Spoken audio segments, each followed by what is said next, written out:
സ്വാഗതം. സയന ടാരക്കാട്ടിലേക്ക് ഹാർദമായ സ്വാഗതം. ഉറങ്ങുന്നതിന് മുമ്പ് ഒരേ ഒരു ചോദ്യം മാത്രമേ ഏഞ്ചൽസിനോട് ചോദിക്കാനുള്ളൂ, യൂണിവേഴ്സിനോടും. എവിടേക്കാണ് താങ്കൾ പോയിക്കൊണ്ടിരിക്കുന്നുള്ളത്?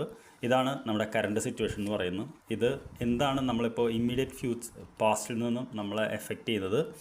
ഇത് ലോങ് ടേം പാസ്റ്റിൽ മുമ്പുള്ളൊരു കാര്യം എന്താണ് എഫക്റ്റ് ചെയ്യുന്നത്?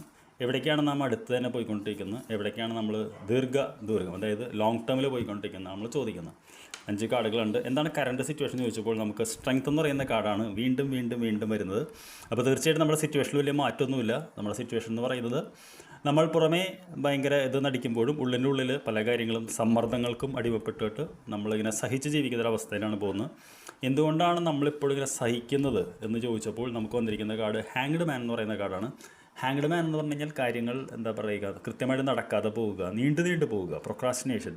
അതായത് നമ്മുടെ ഒരു കാര്യം നടക്കാതെ വരുമ്പോൾ നമുക്ക് മറ്റു വഴികളില്ലാത്തത് കൊണ്ടാണ് നമ്മൾ കോംപ്രമൈസ് ചെയ്യുന്നതാണ് ഈ ഹാങ്ഡ് മാൻ പറയുന്നത്. അപ്പോൾ ലോങ് ടേമിൽ എന്തുകൊണ്ടാണ്, ലോങ് പാസ്റ്റിൽ എന്ത് സംഭവിച്ചുകൊണ്ടാണെന്ന് ചോദിച്ചപ്പോൾ 10 ഓഫ് വോൺസ് എന്ന് പറയുന്ന കാർഡാണ്. അപ്പോൾ ഈ 2 കാർഡുകളും പറയുന്നത് നമ്മളിപ്പോൾ എത്തി നിൽക്കുന്ന ഒരു സിറ്റുവേഷൻ എന്ന് പറയുന്നത് ജീവിതത്തിൻ്റെ ഒരു പരിവർത്തനത്തിൻ്റെ ഒരു സ്റ്റേജിലാണ്. അതായത് നമ്മൾക്ക് ഈ ഒരു ഇതിൽ മുന്നോട്ട് പോകാൻ പറ്റില്ല. നമ്മൾ ആകത്തുകയായിട്ടൊരു മാറ്റം വരുത്തിയാലേ പറ്റുള്ളൂ.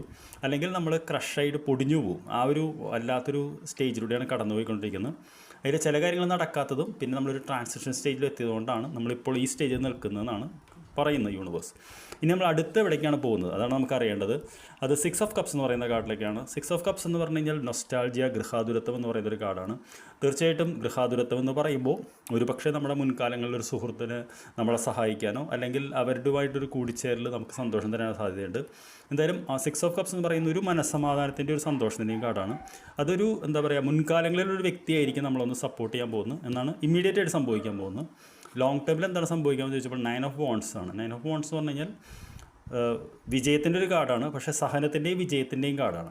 അപ്പോൾ തീർച്ചയായിട്ടും നമ്മൾ ഓവറോളായിട്ട് നോക്കിക്കഴിഞ്ഞാൽ നമ്മളിപ്പോൾ കാണുന്നൊരു അവസ്ഥ എന്ന് പറയുന്നത് നമ്മളിപ്പോൾ ഒരു മേജർ ആർക്കാന, ഒരു പ്രധാനപ്പെട്ട ഒരു ജീവിത പാഠം പഠിച്ചുകൊണ്ടിരിക്കുകയാണ്. അതിന് കാര്യം എന്ന് വെച്ച് കഴിഞ്ഞാൽ ചില കാര്യങ്ങൾ നടക്കാത്തത് കൊണ്ടും പിന്നെ നമ്മളൊരു പരിവർത്തനത്തിൻ്റെ സ്റ്റേജിലാണ് നിൽക്കുന്നത്. ഉടനെ തന്നെ നമ്മളൊരു ഒത്തുചേരലിലേക്കാണ് പോകുന്നത്, പഴയൊരു ആളുമായിട്ട്, മുൻകാലങ്ങളുടെ ഒരാളുമായിട്ട്. അതിനുശേഷം നമ്മൾ എവിടേക്കാണ് ചോദിച്ചപ്പോൾ 9 ഓഫ് വോൺസ് എന്ന് പറഞ്ഞു കഴിഞ്ഞാൽ നമ്മൾ ഒരു സഹനത്തിൻ്റേതായിട്ടൊരു വിജയത്തിലേക്കാണ് പോകുന്നത്. അപ്പോൾ തീർച്ചയായിട്ടും ഒരു വിജയം നമ്മൾ കാണുന്നുണ്ട് അടുത്തൊരു 3 മാസത്തിനുള്ളിൽ. അപ്പോൾ I wish you good night. നമുക്ക് നാളെ രാവിലെ കാണാം. Thank you for watching.